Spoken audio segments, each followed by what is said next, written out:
It jiggles when they walk. It looks like fat, but nature gave your cat that pouch for a reason. And it's not what you think. What is the pouch? Let's not beat around the bush and waste time. Let's dive right in with the big question: what even is the primordial pouch? To the human eye, it is a flap of loose skin and fat located along the underside of a cat's belly. That's because that's exactly what it is. Sort of.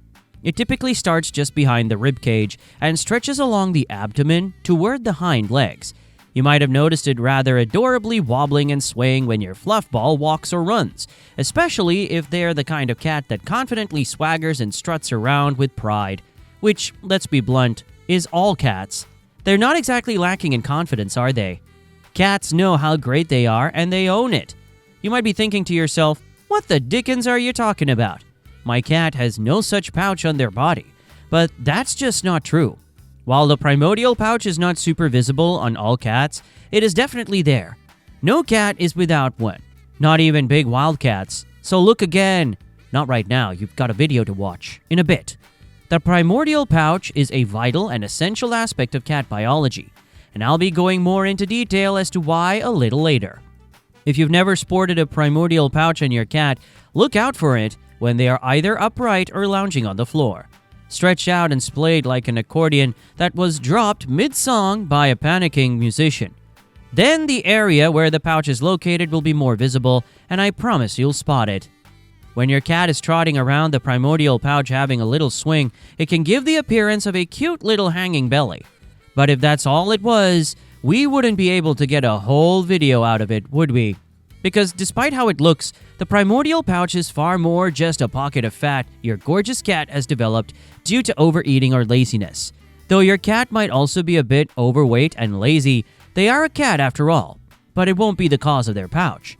The pouch is a totally normal and natural part of a cat's body, and it's not just found in domesticated house cats. But if it isn't just fat, and more on that in a little bit, what exactly is it? Let's find out. And if you're playing the drinking game, that's 11 shots you have to do. But why is it called a primordial pouch? Though before we dive in on figuring out quite what it is, we need to discuss its name. Sorry to tease you with something you're going to have to wait for, or as I like to call it, doing a marble. But to truly comprehend what this wobbly little fluff bag is, we first need to define quite what the word primordial means. Because words have weight, they play a vital role in explaining what something is and why it is the way it is. Nothing has a name for no reason. Nothing has a name that incorrectly explains what it is. Primordial is a big, long, annoying sciencey word with a heavy meaning. The word primordial refers to something that has existed from the beginning of time, something ancient or primal. Though, to be clear, not in a super terrifying, Lovecraftian kind of way. Bit intense for what just looks like a wobbly bit of fat, right? Though we'll be talking about whether it actually is fat or not in a little bit, but spoiler alert, no, it isn't. Essentially, by calling it a primordial pouch, we are saying this is a pouch that has been there an incredibly long time. It goes back to the very origin point of catkind. It is by definition as fundamental to making a cat as meowing, enjoying milk, and being a touch aloof. It is tied into the very evolution of cats as a species. And it's an apt name, because as I keep alluding to, and we will get there eventually, I promise, the pouch is not just some fat on a cat's body, nor is it a new evolutionary quirk. As hinted at earlier, it's not just the sort of cats that you might have as a pet that have the pouch. Lions, tigers, and even ocelots have them. Basically, all cats have them. Because a primordial pouch is called a primordial pouch because it is an ancient biological trait that has been passed down from one feline generation to the next. It is, despite looking like little more than a fluffy and chubby gut, an integral piece of feline biology that all cats through all of history have in common. So it must serve a pretty important purpose, right? Nope. End of video. Nah, just kidding. Of course it is. But before we get into that, let's pivot back to the question I left dangling earlier. Dangling like a pouch itself. Is it just fat? Is it a little more than a potbelly? Isn't it just a sign your precious furball needs to hit the gym? And if you're playing the drinking game, you now need to do another 9 shots. Is it the same as a potbelly? If you've ever noticed this loose, swaying flap of skin beneath your cat's belly and thought, is that just fat? Then nope. It's a common conclusion to reach and a natural one because it very much looks like stubborn belly fat or just a cute little pot belly, especially when your cat swaggers away with that exaggerated wiggle. But despite appearances, the primordial pouch is not fat or a pot belly. Far from it. But how is it different from fat, given it looks so much like it? Pot bellies are often the result of overfeeding or poor nutrition, or perhaps in extreme cases, even parasites or underlying health issues. A pot belly will also be swollen and firm rather than soft and swinging independently from the rest of the body, like a primordial pouch. Fat can grow easily or shed less easily, but a primordial pouch is there to stay. So it's not something to be fixed or corrected. It's not something they can lose by swapping to low-fat milk and going for a jog. It's not a sign that your cat is out of shape or unhealthy. They've not had a few too many treats. In fact, it's something that likely helped cats survive back in their days of being wild animals. Later in the video, we'll dig deeper into its purpose. Understanding the difference between a primordial pouch and just some fat matters more than you might think, namely because it can help you be more clued in your cat's health. As an example, lots of pet parents make the mistake of looking at the primordial pouch on their gorgeous fluff ball and thinking, "Oh no, my cat's gaining too much weight. I better put them on a diet and fix that quick sharp." We can't have Captain Sniffles developing diabetes now, can we? I mean, they might not say it quite like that, but you get the gist. But their cat might not be overweight at all, and the sudden restrictions on their diet may make them ill. It's crucial to keep an eye on your cat's weight and ensure they don't develop obesity issues. Because while a fat cat is a cute cat, a fat cat can also be prone to a wealth of health problems. But if a pet parent doesn't understand the difference between fat and a primordial pouch, they may well become a touch too trigger-happy when attempting to protect their fluff balls from weight-based issues. That means it's crucial to come to easily tell the difference between fat and the primordial pouch. But how, given they look so similar? The main thing to be aware of with the primordial pouch is that it is a lot more flexible and looser than fat. There's a very good reason for that, but that's yet another thing you're going to have to wait a little bit for. When your cat stretches, runs, jumps, or dances, you may notice how the pouch seems to expand or swing. Fat doesn't do this. Fat is far stiffer, remaining firmly in place. No matter how hard we might attempt to jog it away, stupid fat! If you want to know whether your cat is overweight or just has a pronounced pouch, gently feel the area. If you can still feel your cat's ribs and spine with a light touch, your cat is probably at a healthy weight. Though I cannot stress enough that you should feel it as gently as you can. Most cats really do not like being touched on their stomach, so be cautious and empathetic with how you go about it. For those of you playing the drinking game, you need to do another 8 shots. Ah, screw it. Let's have fun. Pouch, pouch, pouch, pouch, pouch. That's another 5. Next section, what is the pouch made of? So if it's not fat, what is a primordial pouch made of? Love for you! It's made of love for you. Nah, just kidding. While it might look like fat, the primordial pouch is actually made up of a mix of loose skin, fibrous connective tissue, and a thin layer of fat. I know I literally just said it isn't fat, and now I'm saying it has a thin layer of fat. Don't yell at me in the comments and call me a liar. What I'm saying is, yes, it has a thin layer of fat in it, but it's not exclusively just fat. That means the primordial pouch is totally different from the sort of gut your cat might have if they eat a little bit too much chicken and gravy from time to time. It's more like a stretchable, flexible layer designed to give your fluff ball more mobility and protection. Weirdly, it's kind of a built-in utility belt, but one that moves, flexes, and stretches in sync with your cat. But because it's loosely attached to their underlying abdominal muscles, it doesn't exactly tighten or firm up how other parts of their body do. This makes it all clear it's not just fat. Sorry to all the chubby cat lovers, but it's also not quite part of their muscles or internal organs either. The pouch is external to the bulk of their body, sitting between the abdominal wall and skin. As I mentioned earlier, cats, generally speaking, don't love having their belly touched. But if you were to grab and pinch the primordial pouch, which I don't recommend giving how much they won't like it, you would find that it feels very pliable. If you're playing the drinking game, this time do 4 shots. When do cats develop a primordial pouch? So if it's not fat, which they would develop from gorging on goodies, how does the primordial pouch develop? We aren't born how we end up as adults. Slightly weird way of explaining that, but stick with me on this. As we grow, our bodies change. We all know that when puberty kicks in, things change even more. At least I assume we all know that. Hope I'm not the person to reveal to you what puberty is. A YouTube video about cats is not the place where you should be learning that information. The same goes for cats. They're not born exactly how they will eventually be. So if you have a kitten, this video might be baffling to you so far. You might have no idea what I'm chatting about, and that's because the pouch develops during adulthood.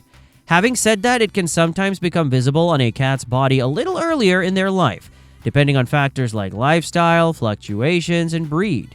If you're playing the drinking game, it's time to do another 2 shots. That was a light round. Section 6. Is it present in all cats? Almost all cats have a primordial pouch, but the size and visibility of the pouch can vary wildly, based on a variety of factors. So if your cat doesn't have a primordial pouch, there's no need to worry about it, because some cats barely show a pouch at all. But some other breeds, holy moly guacamole, some cats are more pouch than cat. In terms of cats who are known to have a much bigger, more notable primordial pouch, some of the classic examples are pixie bobs, Bengals, Egyptian mouse. The athletic builds of all these cats mean they have much more defined primordial pouches. Though the pouch of any cat of a breed might become more pronounced if they're recently experienced extreme weight loss, as they don't have enough fat to hide it. Sort of like how your abs can become more visible if you lose weight, or so I'm told. If you are totally convinced your cat does not have a primordial pouch, there is another reason this might be. Essentially, it sort of serves as the cat equivalent of a thermometer, which is a weird way of saying it is a good indicator of a cat's physical state. For instance, when a cat is hungry or stressed, the pouch might appear more prominent, and as a cat relaxes and becomes more sedentary, the pouch may seem less pronounced. So if you don't think you've ever seen one on your cat, that might just mean they're so chilled it's not prominent, or that they're so rarely hungry it's not too visible, though it most probably means you need glasses. If you're playing the drinking game, it's time to do another 10 shots. Not such a light round that time. So what's it there for? So we know most cats have a wonderful and wobbly flap on their bellies, and we know that despite what it looks like, it is not fat. And we know that it grows between kittenhood and adulthood. No idea if kittenhood is a real word, but it should be, right? But why is it there? Surely nothing would evolve for no reason, right? Just like anything in life, the answer to that question is not simple. Nothing ever is it? The reality is the primordial pouch serves a wealth of functions, and the story of its existence is rooted in not just evolution, but the act of survival. The pouch allows cats to stretch, twist, and turn with more ease and stretch much further. When I say stretch further, I mean in the literal sense. I don't mean they can juggle even more tasks at work. It basically acts like some sort of a weird, meaty, fluffy accordion, giving your cat's abdominal area a bit more give when they elongate. Side note, always blows my mind how long cats can stretch.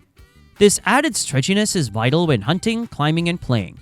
Earlier, we mentioned that the primordial pouch, as a thing, goes back centuries and has been a feature of cat bodies for a long time, including big cats like cheetahs and leopards. In these wild species, the pouch serves the same basic functions: mobility, protection, flexibility. If you look at footage of a big cat or even get up close and personal with a real one, you'll notice that whether they are a leopard leaping from a tree, of a lion confidently swaggering around the Serengeti, they will have a subtle swinging flap along their lower body, no matter how lean and athletic they might be. It might not be quite as pronounced or exaggerated as it is in your silly little house cat, but it's definitely there. These wild cats, like our domesticated companions, benefit from having an extra bit of mobility on that part of their body. For example, lions chasing prey at full speed, or a cheetah twisting mid-pounce, need all the flexibility they can get. And the primordial pouch plays a crucial role in giving them that. Before cats were lounging on our couches, arguably freeloading their way through existence, They were fierce predators navigating harsh environments. But there are aspects about them that have gone unchanged. These cling on to their routes as hunters. It's why they chase laser pointers, for example, and it's why they still have their pouch. In the case of lions and tigers, two of the most powerful big cats in the world, having a pouch protected their most vulnerable abdominal organs when battling with rivals. It's sort of like a big squishy cushion between their vital organs and the claws of an attacker. In the case of leopards and jaguars, who are always leaping great distances and climbing trees, the primordial pouch supports a greater range of motion and flexibility during agile movements. In the case of cheetahs, you might have heard of them, they're kinda like the fastest land mammal on Earth. The pouch provides added length and movement in the spine and abdominal area when sprinting. This makes them so much more efficient in a high-speed chase, which is kind of their whole deal. Have I successfully hammered home just how helpful having a primordial pouch is for literally any kind of cat yet? Domesticated cats, including your gorgeous fur ball, don't need to defend their territory from a rival pride nor chase down an antelope, unless you have a weird house, a very weird house. Not to shame you if your house is full of antelope or anything, but the genetic blueprint from the ancient days remains. You see, pretty much all domestic cats are thought to be descended from one very specific wild ancestor, the African wildcat, otherwise known as the Felis libica. And they actually still exist, roaming the savannas of Africa. They are agile, they're lean, and they have, you guessed it, a very visible primordial pouch. Given these cats are quite literally something of a great-great-grandparent to your little fluff ball, it's no wonder your cat also has a pouch. Even if they're not quite an African lion pouncing through the savannah, but a British shorthair snoozing in a sunbeam. Because that pouch helps them out when they're in the mood to indulge those hunting instincts that are still a part of them from the days of their ancestors. If you're playing the drinking game, it's time to do another 11 shots. Maybe it is actually fat, though. But, curveball, it might also just be fat after all. Kind of. There is a theory that back in their days as wildcats, the pouch would be used to store extra fat for later. Sort of the same logic as chipmunks storing extra food in their cheeks. Wild felines will have faced periods with no food. They have to hunt for their dinner after all. They don't have a lovely human like you to provide it for them. So when eating, their body would conserve some of the fat they consumed in the primordial pouch so that they could use it for energy later if it took them a while to find more food. So while the earlier statement that the primordial pouch isn't actually just fat, like it appears to be, remains true, it might sometimes have some spare fat in it, stashed away for later. If you're playing the drinking game, it's time to do... Oh, let's just be blunt. If you're playing the drinking game, you're too out of it to follow what I'm saying anymore. Your cat's pouch is weird, sure, but if they're also sleeping way too much, that's the part you really need to worry about. Watch this next.